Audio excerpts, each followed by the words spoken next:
नमस्कार दोस्तों, exam कांकर्स channel पे आपका स्वागत है। मैं हूं केदारनाथ।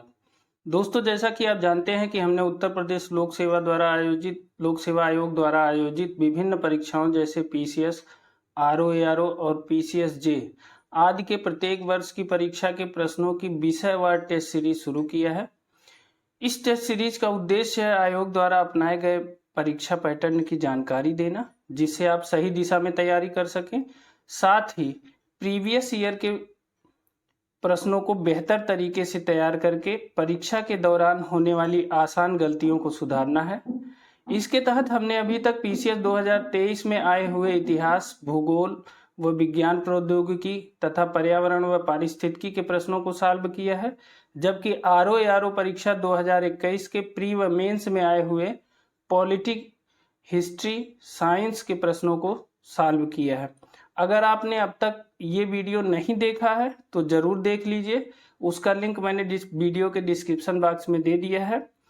अब इसी कड़ी को आगे बढ़ाते हुए आज हम आरओएआरओ परीक्षा 2021 के प्री व मेंस में आए हुए पर्यावरण पारिस्थितिकी के प्रश्नों को लेकर आए हैं। तो आज हम इन प्रश्नों को सॉल्व करेंगे। दोस्तों, अगर आप इस चैनल पे नए हैं तो इस चैनल को सब्सक्राइब कर दीजिए, साथ ही बेल आइकन भी दबा दीजिए ताकि कोई भी नई अपडेट आपको सबसे पहले मिल सके। तो चलिए आज शुरू करते हैं आरओएआरओ 2021 के प्री व मेंस परीक्षा में आए हुए पर्यावरण एवं पारिस्थितिकी के प्रश्नों को। ठीक है, आज का पहला प्रश्न है, पारितंत्रों की घटती उत्पादकता के क्रम में उनका निम्नलिखित में से कौन सा अनुक्रम सही है? ऑप्शन ए है महासागर, झील, घास स्थल और मैंग्रोव। ऑप्शन बी है मैंग्रोव, महासागर, घास स्थल और झील। ऑप्शन सी है मैंग्रोव, घास स्थल, झील और महासागर। और ऑप्शन डी है महासागर, मैंग्रोव, झील और घास स्थल। तो ये हो गए चारों ऑप्शन। इसमें क्या पूछा है कि पारितंत्रों की घटती उत्पादकता के क्रम में, किसमें? घटती उत्पादकता के क्रम में बताना है। तो देखिए इसका उत्तर होगा सी ऑप्शन। देखिए मैंग्रोव में सबसे ज्यादा होता है उत्पादकता, फिर घास स्थल में होता है, फिर झील में होता है। सबसे कम उत्पादकता किसकी होती है? महासागर की होती है। तो ऑप्शन सी सही है। इसकी व्याख्या देखते हैं। देखिए, पारितंत्रों की घटती उत्पादकता के क्रम में उनका सही अनुक्रम है मैंग्रोव, घास स्थल, झील और महासागर। ये सवाल बहुत पूछा जाता है, इसको बहुत ध्यान से पढ़िएगा और याद रखिएगा। दूसरा प्रश्न है, निम्नलिखित में से कौन सा एक स्थलीय पारिस्थितिक तंत्र का उपभाग नहीं है? ऑप्शन ए है पर्वत पारिस्थितिक तंत्र, ऑप्शन बी है सागरीय पारिस्थितिक तंत्र, ऑप्शन सी है निम्न स्थलीय पारिस्थितिक तंत्र और ऑप्शन डी है अर्ध शुष्क पारिस्थितिक तंत्र। तो किसका भाग नहीं है? देखिए, स्थलीय पारितंत्र का उपभाग। तो स्थलीय का कौन सा नहीं होगा? ये सब स्थल से जुड़े हैं, पर्वत स्थलीय है, निम्न स्थलीय भी स्थल से है, अर्ध शुष्क भी स्थल से है। तो सागरीय पारितंत्र जो है यह स्थलीय पारितंत्र का उपभाग नहीं है। ठीक है, चलिए इसकी व्याख्या देखते हैं। देखिए, पारिस्थितिक तंत्र दो प्रमुख श्रेणियों में विभाजित किया जा सकता है, वे हैं स्थलीय एवं जलीय तंत्र। तो पर्वत पारिस्थितिक तंत्र, निम्न स्थलीय पारिस्थितिक तंत्र एवं अर्ध शुष्क पारिस्थितिक तंत्र आदि स्थलीय पारिस्थितिक तंत्र के उपभाग हैं। ठीक है, जबकि सागरीय पारिस्थितिक तंत्र जलीय पारिस्थितिक तंत्र का मुख्य भाग है। यह तंत्र विश्व के सर्वाधिक क्षेत्र पर फैला है। कौन सा? जलीय पारिस्थितिक तंत्र या सागरीय पारिस्थितिक तंत्र? यह तंत्र विश्व के सर्वाधिक क्षेत्र पर फैला है। सागरीय पारिस्थितिक तंत्र सबसे अधिक स्थिर पारिस्थितिक तंत्र है। यह प्रश्न बहुत पूछा जाता है कि कौन सा पारिस्थितिक तंत्र सबसे अधिक स्थिर पारिस्थितिक तंत्र है? तो सागरीय पारिस्थितिक तंत्र सबसे अधिक स्थिर पारिस्थितिक तंत्र है। ठीक है, चलिए अगले प्रश्न की तरफ चलते हैं। आज का तीसरा प्रश्न है, भारत में निम्नलिखित में से किसे एक जैव विविधता का हॉट स्पॉट माना जाता है? बहुत पूछा जाता है ये प्रश्न, आपको पता होगा। ऑप्शन ए है अरावली की पहाड़ियां, ऑप्शन बी है पश्चिमी घाट, ऑप्शन सी है पूर्वी घाट, ऑप्शन डी है सिंधु गंगा मैदान। तो ये भारत का कौन सा हॉट स्पॉट स्थल है? ये पश्चिमी घाट। पश्चिमी घाट में ये हॉट स्पॉट पाया जाता है, जैव विविधता का हॉट स्पॉट पाया जाता है। चलिए इसकी व्याख्या देखते हैं। देखिए, भारत में जैव विविधता के संदर्भ में पश्चिमी घाट, पूर्वी हिमालय श्रृंखला, म्यांमार भारत सीमा एवं सुंडालैंड, ये 4 हैं। पश्चिमी घाट है, पूर्वी हिमालय है, म्यांमार भारत सीमा है और सुंडालैंड है। इनको जो है भारत का हॉट स्पॉट माना जाता है। अंडमान निकोबार द्वीप समूह म्यांमार भारत सीमा वाले क्षेत्र तथा सुंडालैंड का भाग है। ठीक है। हॉट स्पॉट शब्द का प्रयोग सर्वप्रथम किसने किया था? ये भी प्रश्न पूछा जाता है। हॉट स्पॉट शब्द का सर्वप्रथम प्रयोग किया था नॉर्मन मायर्स ने। कब किया था? 1988 में। ठीक है। ऐसे स्थान जहां जातियों तथा स्थानीय जातियों की अधिकता पाई जाती है, लेकिन साथ ही इन जातियों के अस्तित्व पर निरंतर संकट बना हुआ है, उसे हॉट स्पॉट कहते हैं। क्या कहते हैं? ऐसे स्थान जहां जातियों और स्थानीय जातियों की अधिकता पाई जाती है, लेकिन इनके अस्तित्व पर क्या हुआ है? संकट बना हुआ है। इनके अस्तित्व पर निरंतर संकट बना हुआ है, यही हॉट स्पॉट क्षेत्र कहलाते हैं। ठीक है। चौथे प्रश्न की तरफ चलते हैं। भारत में प्रथम जलवायु परिवर्तन पर राष्ट्रीय कार्य योजना को कब लागू किया गया? ऑप्शन ए है 2012, ऑप्शन बी है 2015, ऑप्शन सी है 2008 और ऑप्शन डी है 2000। तो कब लागू किया गया है? ये 2008 में लागू किया गया है। भारत के प्रथम जलवायु परिवर्तन पर राष्ट्रीय कार्य योजना, बहुत इंपॉर्टेंट प्रश्न है। ठीक है। चलिए इसकी व्याख्या देखते हैं। देखिए, भारत में जो है 30 जून 2008 को जलवायु परिवर्तन पर राष्ट्रीय कार्य योजना NAPCC लागू की गई। इसके अंतर्गत 8 राष्ट्रीय मिशन है। कितने राष्ट्रीय मिशन है? 8 राष्ट्रीय मिशन इसके अंतर्गत शामिल है, जो निम्नलिखित है। नंबर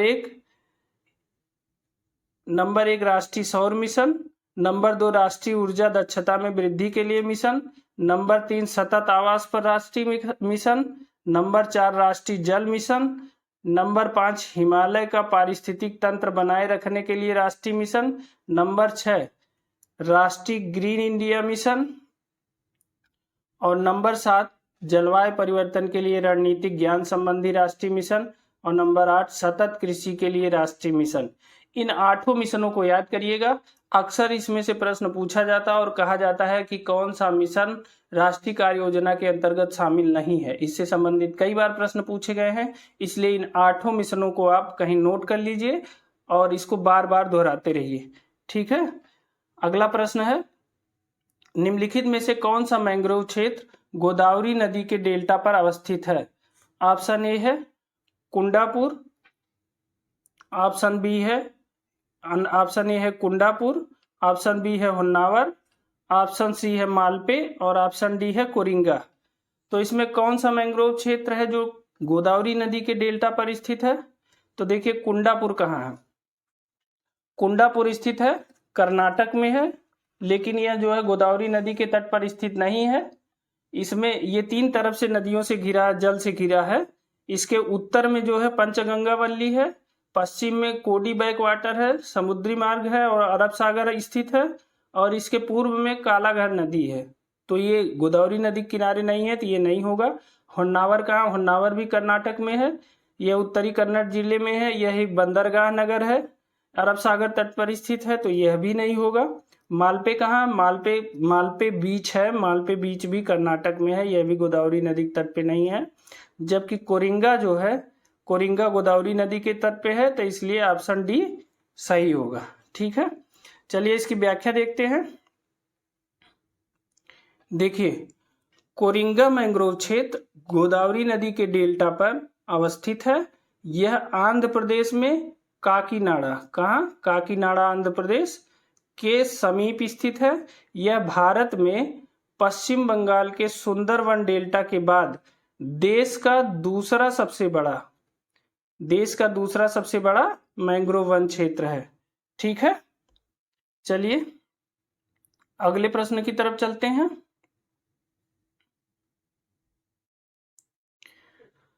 छठा प्रश्न है, भारत वन स्थिति रिपोर्ट 2019 के अनुसार निम्नलिखित में से किस राज्य में जनजाति जिलों की संख्या सबसे अधिक है? ऑप्शन ए है नागालैंड, ऑप्शन बी है मेघालय, ऑप्शन सी है मिजोरम और ऑप्शन डी है मणिपुर। तो कौन सा है कौन सा राज्य है जहां जनजाति जिलों की संख्या सबसे ज्यादा है? तो वो है नागालैंड। ठीक है, इसकी व्याख्या देखते हैं।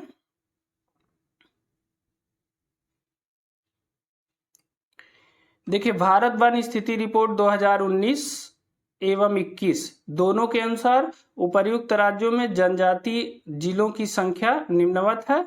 देखिए, नागालैंड में कितने हैं? देखिए, नागालैंड में 11 जिले हैं, मेघालय में 7 जिले हैं, मिजोरम में 8 जिले हैं और मणिपुर में 9 जिले हैं। तो सबसे ज्यादा किस में है? नागालैंड में है, फिर मणिपुर में है, फिर मिजोरम में है और फिर अंतिम में मेघालय में 7 जिले शामिल हैं। ठीक है, सातवें प्रश्न की तरफ चलते हैं। India state of forest report 2021 के अनुसार कितने राज्यों केंद्र शासित प्रदेशों में उनके भौगोलिक क्षेत्र का 33% से अधिक वन आच्छादित है? क्या है? उन कितने राज्यों या केंद्र शासित प्रदेशों में उनके भौगोलिक क्षेत्र का 33% से अधिक क्षेत्रफल वन आच्छादित है? तो ऑप्शन ए है 7 राज्यों, ऑप्शन बी है 13 राज्यों, ऑप्शन सी है 17 राज्यों और ऑप्शन डी है 23 राज्यों। सोच के बताइए। ये यूपी आरओ परीक्षा मेंस 2021 का प्रश्न है। तो कितने राज्यों में 33% से अधिक वन आच्छादित है? 17 राज्यों में। ऑप्शन सी सही है। चलिए इसकी व्याख्या देखते हैं। देखिए, 13 जनवरी 2022 को 17वीं भारत वन स्थिति रिपोर्ट आई। इस रिपोर्ट के अनुसार देश के 17 राज्यों केंद्र शासित प्रदेशों का 33% से अधिक भौगोलिक क्षेत्र वनाच्छादित है। ठीक है, ये इंपॉर्टेंट है। कुल 17 राज्यों का 33% से अधिक भौगोलिक क्षेत्र वनाच्छादित है, याद रखिएगा। 8वें प्रश्न की तरफ चलते हैं। धूपगढ़ चोटी निम्नलिखित राष्ट्रीय उद्यानों में से किसमें स्थित है? ऑप्शन ए है सतपुड़ा, ऑप्शन बी है सतपुड़ा राष्ट्रीय उद्यान, ऑप्शन ए है, ऑप्शन बी है कान्हा राष्ट्रीय उद्यान, ऑप्शन सी है बांधवगढ़ राष्ट्रीय उद्यान और ऑप्शन डी है माधव राष्ट्रीय उद्यान। तो धूपगढ़ चोटी किस राष्ट्रीय उद्यान में है? तो ये है सतपुड़ा राष्ट्रीय उद्यान में। ठीक है, ऑप्शन ए सही है। कान्हा राष्ट्रीय उद्यान कहाँ है? कान्हा राष्ट्रीय उद्यान एमपी में है, बांधवगढ़ भी एमपी में भी है और माधव भी एमपी में स्थित है। ठीक है, चलिए इसकी व्याख्या देखते हैं। देखिए, धूपगढ़ चोटी मध्य प्रदेश की सतपुड़ा पर्वतमाला की सबसे ऊंची चोटी है। यह सतपुड़ा राष्ट्रीय उद्यान के अंतर्गत पंचमढ़ी में, कहा? पंचमढ़ी में स्थित है और इसकी ऊंचाई 1352 मीटर है। ठीक है, 1352 मीटर है।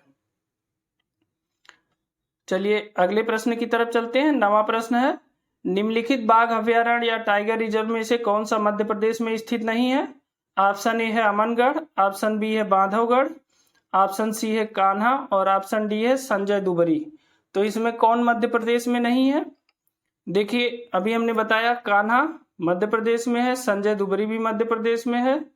ठीक है, और देखिए बांधवगढ़ अभी बताया ऊपर, ये भी मध्य प्रदेश में। अमनगढ़ नहीं है। अमनगढ़ कहाँ है? यह जो है यूपी और उत्तराखंड के उसमें है। ठीक है, यूपी और उत्तराखंड को मिला के है। तो देखते हैं इसकी व्याख्या। देखिए, अमनगढ़ टाइगर रिजर्व जो है, Amangarh tiger reserve Corbett tiger reserve Uttarakhand का बफर क्षेत्र है। यह उत्तर प्रदेश के बिजनौर जिले में स्थित बाघ अभयारण्य है। कहाँ स्थित है अमनगढ़? उत्तर प्रदेश के बिजनौर जिले में, बहुत इंपॉर्टेंट है। शेष सभी बाघ अभयारण्य बांधवगढ़, कान्हा, संजय दुबरी सब मध्य प्रदेश में स्थित है। ठीक है, 10वें प्रश्न की तरफ चलते हैं। भारत में राष्ट्रीय उद्यानों एवं वन्य जीव अभयारण्यों के संदर्भ में निम्नलिखित कथनों में से कौन सा सही है? कथन 1 है राष्ट्रीय उद्यानों की सबसे अधिक संख्या मध्य प्रदेश में है और कथन 2 है वन्य जीव अभयारण्यों की सबसे अधिक संख्या अंडमान निकोबार द्वीप समूह में है। तो पहला कथन देखिए, राष्ट्रीय उद्यानों की सबसे अधिक संख्या मध्य प्रदेश में है। सही है। कितने राष्ट्रीय उद्यान है? 11 राष्ट्रीय उद्यान है। तो सबसे ज्यादा राष्ट्रीय उद्यान कहाँ है? मध्य प्रदेश में। ये सही है। और वन्य जीव अभयारण्यों की सबसे अधिक संख्या अंडमान निकोबार द्वीप समूह में है। ये भी सही है, क्योंकि अंडमान निकोबार द्वीप समूह में कितने वन्य जीव अभयारण्य हैं? लगभग 96 है। देखते हैं इसकी व्याख्या। देखिए, इसमें दोनों सही है, ऑप्शन सी सही है। अब इसकी व्याख्या देखते हैं। देखिए, भारत में राष्ट्रीय उद्यानों की सर्वाधिक संख्या 11 मध्य प्रदेश में है, जबकि वन्य जीव अभयारण्यों की सर्वाधिक संख्या 96 अंडमान एवं निकोबार द्वीप समूह में है। ठीक है, तो इस तरह से दोनों विकल्प सही है। ठीक है, चलते हैं अगले प्रश्न की तरफ। लेकिन उसके पहले दोस्तों, अब तक एग्जाम कांकर्स चैनल पर जितने भी टेस्ट हुए हैं उसकी प्लेलिस्ट में जाकर उसे आप सॉल्व कर सकते हैं। साथ ही सभी टेस्ट की पीडीएफ हमारे टेलीग्राम चैनल से डाउनलोड कर सकते हैं। टेलीग्राम चैनल का लिंक हमारे डिस्क्रिप्शन बॉक्स में दिया गया है।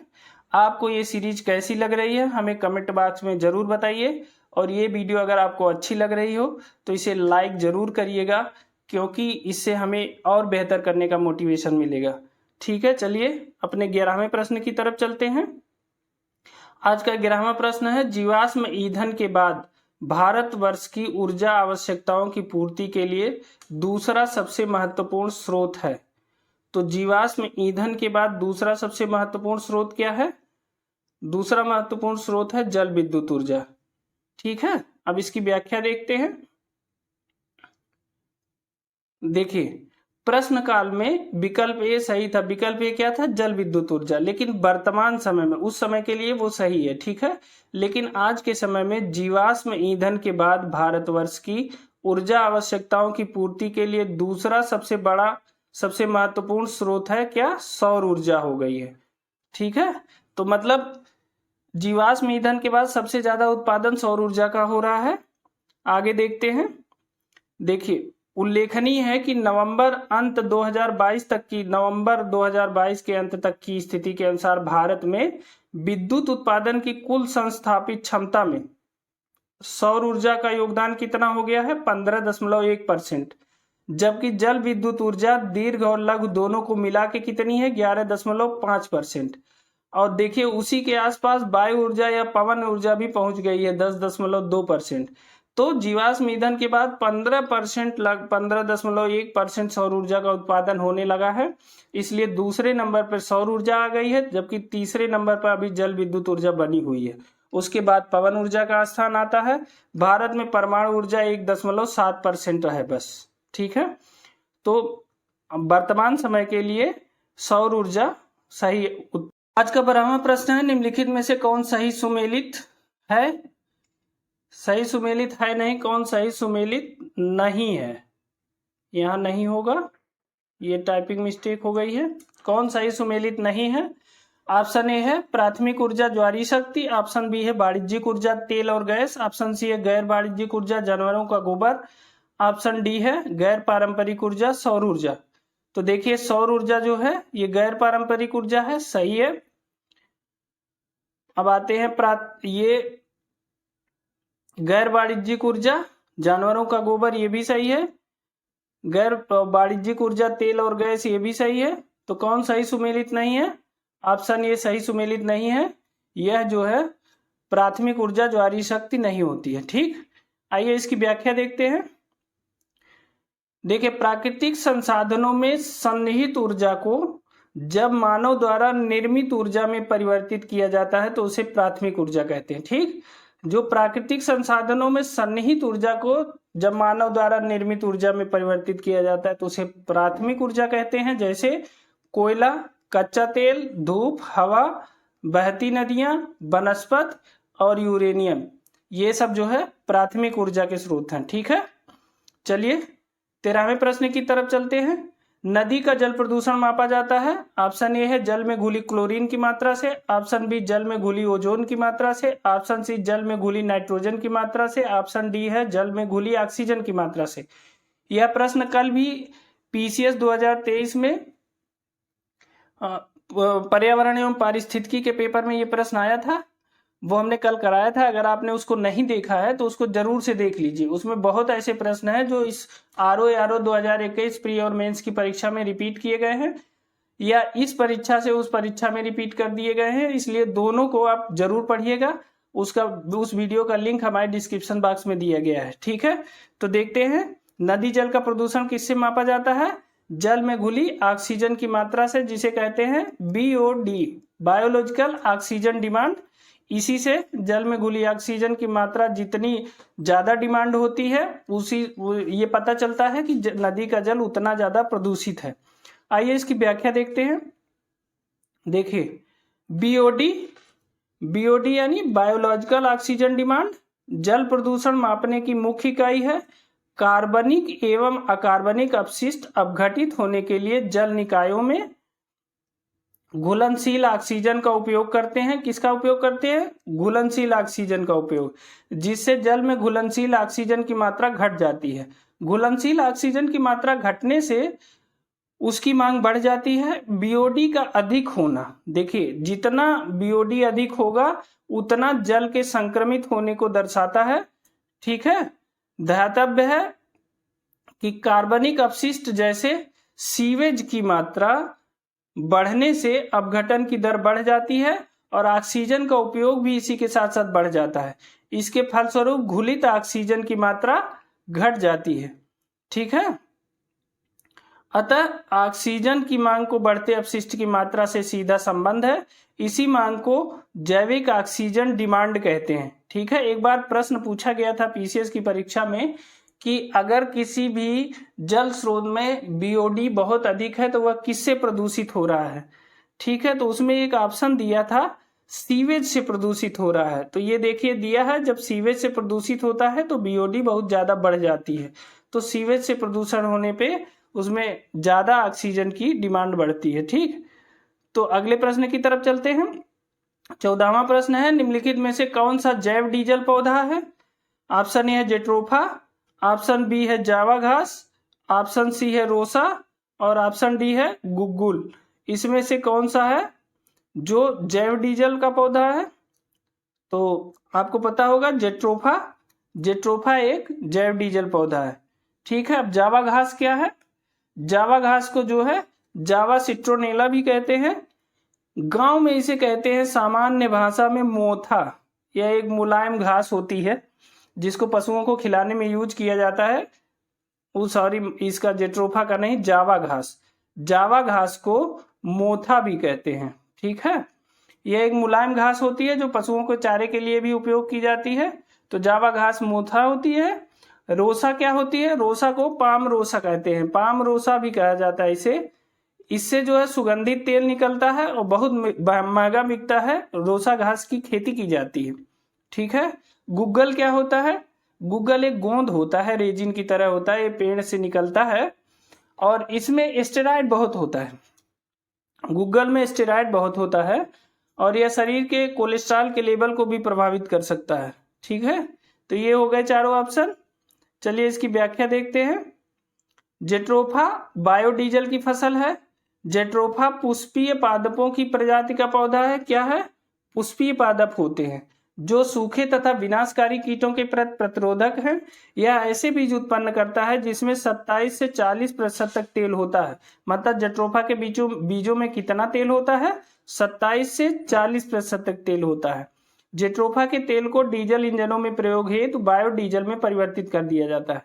ठीक है, चलिए अगले प्रश्न की तरफ चलते हैं। निम्नलिखित घटनाओं पर विचार कीजिए तथा उनको कालक्रमानुसार व्यवस्थित कीजिए। ऑप्शन ए है प्रोजेक्ट हाथी, ऑप्शन बी है जैव विविधता अधिनियम, ऑप्शन सी है वन्य जीव संरक्षण अधिनियम और ऑप्शन डी है प्रोजेक्ट टाइगर। तो इन्हें कालक्रमानुसार व्यवस्थित कीजिए। प्रोजेक्ट हाथी या प्रोजेक्ट एलिफेंट कब आया था? 1992 में आया था। ठीक है, जैव विविधता अधिनियम कब आया था? ये 2002 में आया था। वन्य जीव संरक्षण अधिनियम कब आया था? वन्य जीव संरक्षण अधिनियम 1972 में आया था। और प्रोजेक्ट टाइगर कब आया था? 1973 में आया था। तो अब इसको सीरियल से लगा दीजिए। तो वन्य जीव संरक्षण अधिनियम पहले नंबर पे 72 है, फिर 73 प्रोजेक्ट टाइगर है। तो 3, 4, 1 और 2। देखते हैं कौन सा ऑप्शन है। 3, 4, 1, 2 ऑप्शन ए सही है। इसकी व्याख्या देखते हैं। देखिए सही कालक्रम इस प्रकार है। वन्य जीव संरक्षण अधिनियम 1972, प्रोजेक्ट टाइगर 1973, प्रोजेक्ट हाथी या एलिफेंट 1992। बहुत इंपॉर्टेंट है जैव विविधता अधिनियम, ये 2002 बहुत इंपॉर्टेंट है, कई बार पूछा जाता है। ठीक है, चलिए अगले प्रश्न की तरफ चलते हैं। मोनोक्लाइमेक्स या एकल चरम सिद्धांत का प्रतिपादन किसने किया था? मोनोक्लाइमेक्स सिद्धांत का प्रतिपादन किसने किया? ऑप्शन ए है एफ.ई. क्लेमेंट्स, ऑप्शन बी है सी.सी. पार्क, ऑप्शन सी है डी.वी. अगर, ऑप्शन डी है एस.जे. गूल्ड। तो किसने किया था मोनोक्लाइमेक्स सिद्धांत का प्रतिपादन? एफ.ई. क्लेमेंट्स ने किया था। ठीक है, चलिए इसकी व्याख्या देखते हैं। देखिए मोनोक्लाइमेक्स सिद्धांत का प्रतिपादन एफ.ई. क्लेमेंट्स ने किया था। इस सिद्धांत के अनुसार प्रत्येक क्षेत्र में एक समुदाय उच्चतम स्तर पर विकसित समुदाय होता है, जबकि उसकी ओर अन्य समुदाय विकसित हो रहे होते हैं।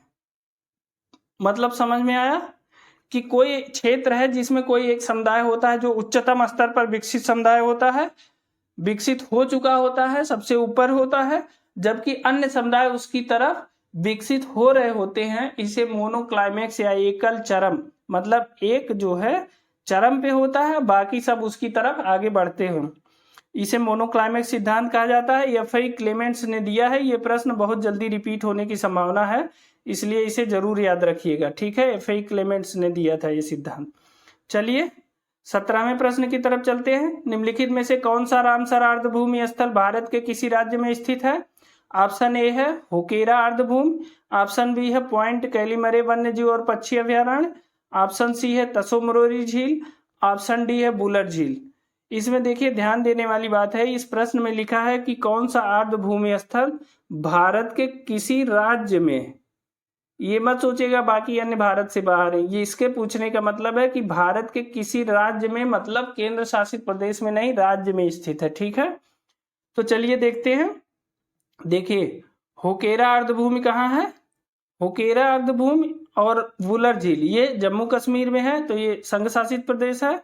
तसो मरोरी झील लद्दाख में है, तो ये भी संघ शासित प्रदेश है। पॉइंट कैलीमरे वन्य जीव पक्षी अभ्यारण्य कहाँ है? ये तमिलनाडु में है, तो ये राज्य में है, बाकी तीनों संघ शासित प्रदेश में है। तो ठीक है, तो ये तमिलनाडु में है, ऑप्शन बी सही है। इसकी व्याख्या देखते हैं।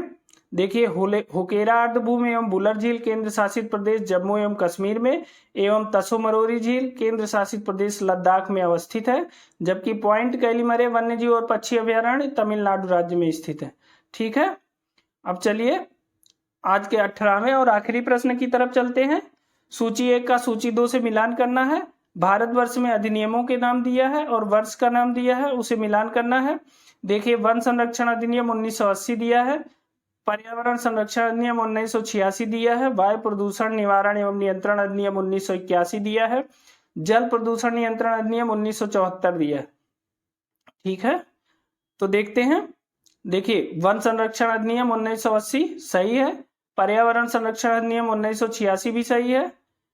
ठीक है, वायु प्रदूषण निवारण एवं नियंत्रण अधिनियम 1981 सही है, और जल प्रदूषण नियंत्रण अधिनियम 1974 ये भी सही है। ये दोनों प्रश्न हमने कल कराए थे पीसीएस के पर्यावरण पारिस्थितिकी वाले अध्याय में। अगर आपने उस वीडियो को अभी तक नहीं देखा है तो उसको जरूर देख लीजिए, वो इस वीडियो के लिंक डिस्क्रिप्शन बॉक्स में उसका लिंक दिया गया है। ठीक है, तो चलिए देखते हैं 1 2 3 4 ये चारों सही हैं सीरियल से, तो इसका डी उत्तर सही है। 1 2 3 4 सभी सही हैं। इसकी व्याख्या देखते हैं। देखिए अधिनियम और वर्ष, देखिए वन संरक्षण अधिनियम कब है? 1980 सही है, पर्यावरण संरक्षण अधिनियम 1986 सही है, वायु प्रदूषण निवारण एवं नियंत्रण अधिनियम कब है? 1981 है, और जल प्रदूषण नियंत्रण अधिनियम कब है? ये है 1974। ठीक है, तो ये दोनों बहुत इंपॉर्टेंट हैं। वायु और जल प्रदूषण इंपॉर्टेंट तो चारों हैं, लेकिन इनको भी बहुत ध्यान से पढ़िएगा, ठीक है। तो ये रहे आज के 18 प्रश्न। दोस्तों आपको पता चल गया होगा RO 2021 प्री और मेंस परीक्षा में पर्यावरण एवं पारिस्थितिकी से कुल 18 प्रश्न पूछे गए थे। तो ये प्रश्न आज हम लोगों ने सॉल्व कर लिए। इसके पहले हमने RO की उसकी इतिहास की और RO के पॉलिटी की और RO के सामान्य विज्ञान के प्रश्नों को सॉल्व किया है। अगर आपने उन वीडियो को अभी तक नहीं देखा है तो उसका लिंक डिस्क्रिप्शन बॉक्स में दिया गया है, आप उसकी प्लेलिस्ट में जाके उसे देख सकते हैं। दोस्तों आपको ये वीडियो कैसी लगी हमें कमेंट करके जरूर बताइएगा। साथ ही अगर ये वीडियो आपको अच्छी लगी हो तो एक लाइक जरूर करिएगा, इससे हमें और बेहतर करने के लिए मोटिवेशन मिलेगा। अगर आप इस चैनल पे नए हैं तो इस चैनल को सब्सक्राइब कर लीजिए, साथ ही बेल आइकन अवश्य दबा लीजिए ताकि कोई भी नई अपडेट आपको सबसे पहले मिल सके। तो आज के लिए इतना ही, मिलते हैं कल किसी और वीडियो के साथ। तब तक के लिए बहुत बहुत धन्यवाद।